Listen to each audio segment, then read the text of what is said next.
स्वागत है हमारे आज के एपिसोड में। और जो मैं आज आपके लिए हस्त मुद्रा लेके आया हूँ, उस हस्त मुद्रा का नाम है अपान हस्त मुद्रा। अपान जिसका कि हमारे शरीर में काम होता है विसर्जन करना, या जो कि हमारे नाभि से नीचे वाला जो हिस्सा होता है उस हिस्से को स्वस्थ रखना। जिस तरीके से हमारे जीवन का उद्देश्य होता है अर्जन करना, या हमारे शरीर का जो उद्देश्य होता है वो अर्जन करना, उसी तरह से वो विसर्जन भी करता है। यानी कि जो चीज आप ग्रहण कर रहे हो अपने शरीर में, अगर उसका नियमित रूप से विसर्जन यानी कि वो हमारे शरीर से अगर वो नहीं निकलेगा सही तरीके से, तो उससे हम बीमार हो जाएंगे। तो जब आप अपान हस्त मुद्रा करते हैं तो आपके इस प्रोसेस में काफी अच्छा रहता है। तो चलिए शुरू करते हैं आज की हमारी वीडियो को।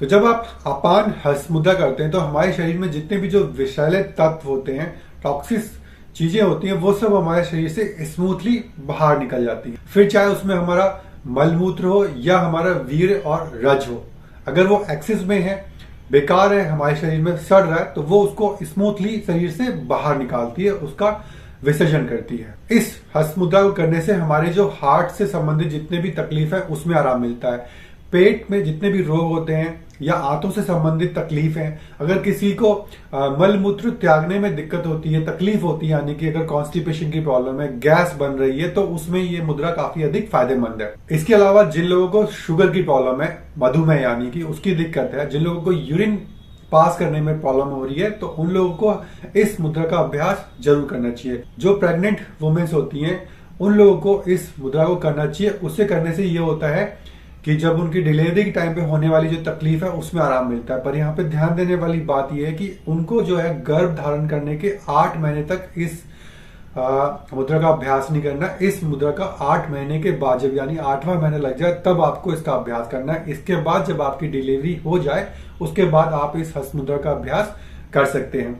इस हस्त मुद्रा को करने से हमारा जो वेट का, बॉडी का जो वेट है वो कंट्रोल होता है और कम होता है। इसीलिए जो महिला गर्भावस्था के बाद मोटी हो जाती है या उनका शरीर बहुत बेडोल हो जाता है, तो उनको इस अपान हस्त मुद्रा का अभ्यास जरूर करना चाहिए। इस मुद्रा को करने से हमारे दांतों से संबंधित जो तकलीफ है, हमारी एसिडिटी, गैस, कब्ज की जो शिकायत है, पेट से संबंधित जो रोग हैं, उन सब में ये हस्त मुद्रा काफी अधिक फायदेमंद है। इस हस्त मुद्रा को जब आप करते हैं तो ये हमारे शरीर में से पसीने को प्रॉपर तरीके से बाहर निकालती है, तो उससे जो हमारा बॉडी का टेम्परेचर है वो बैलेंस में रहता है। तो ये सब इस हस्त मुद्रा को करने के लाभ हैं। अब बात करते हैं कि इस हस्त मुद्रा को करते वक्त हमें क्या सावधानी रखनी है और कितनी देर इस हस्त मुद्रा का अभ्यास करना है।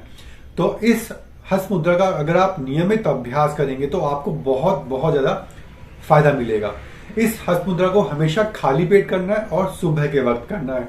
टोटल जो है आप इस हस्त मुद्रा का लगभग 30 मिनट अभ्यास करें, उतना एक दिन में काफी होता है। एक बात आप हमेशा ध्यान रखें कि आप जब इस हस्त मुद्रा को करें तो आपका जो ध्यान है वो इस हस्त मुद्रा में लगा रहे। इस हस्त मुद्रा में होता है कि हमारे 3 तत्वों का मिलान होता है, इसलिए ये हस्त मुद्रा काफी शक्तिशाली है। तो इसका जब आपको लाभ मिल जाए, यानी कि जिस पर्पस के लिए आप इस हस्त मुद्रा को कर रहे हैं वो आपको मिल जाए, तब आप इस हस्त मुद्रा का अभ्यास करना बंद कर दें। इस हस्त मुद्रा को जब आप करते हैं तो आपको काफी ज्यादा पेशाब आता है, यूरिन काफी आता है, तो उस वक्त घबराने की कोई जरूरत नहीं है। ये एक नॉर्मल चीज है जो कि हमारे शरीर में से विषैले तत्व को वो पेशाब के द्वारा बाहर निकाल रहा होता है। तो ये एक नॉर्मल बात है, इसमें घबराने वाली बात बिल्कुल भी नहीं है। अब बात करते हैं कि इस हस्त मुद्रा को लगाना कैसे है, क्योंकि ये इतनी लाभकारी मुद्रा है तो फिर इसे करना कैसे। तो बहुत ही आसान है। इसमें आपको करना ये कि आपकी जो ये बीच की इसमें आपको करना ये कि आपकी जो ये बीच की जो 2 उंगलियां हैं, छोटी उंगली की बगल वाली और अंगूठे के बगल वाली उंगली की 2 उंगलियां, इन दोनों को आप मोड़ेंगे और अंगूठे के टिप से लगा देंगे। और ये दोनों उंगलियां, सबसे छोटी वाली उंगली और अंगूठे के बगल वाली उंगली, ये इस तरीके से खड़ी रहेगी। दोनों हाथ से इस हस्त मुद्रा का आप अभ्यास करेंगे। ये पोजीशन होगी, ये इस तरीके से आप हस्त मुद्रा लगाएंगे। हस्त मुद्रा लगाते वक्त आपके हाथ इस तरीके से नीचे की तरफ होंगे। तो उम्मीद करता हूं कि जो ये हस्त मुद्रा मैंने आज आपको बताई है, आप इसका नियमित अभ्यास करेंगे और लाभ लेंगे। वाकई में ये हस्त मुद्रा काफी अधिक फायदेमंद है, तो इसलिए आप इसको उपयोग में जरूर लेके आए। अब मिलते हैं हम अपने अगले एपिसोड में, और तब मैं आपके लिए लेके आऊंगा एक अलग हस्त मुद्रा। तब तक के लिए नमस्कार।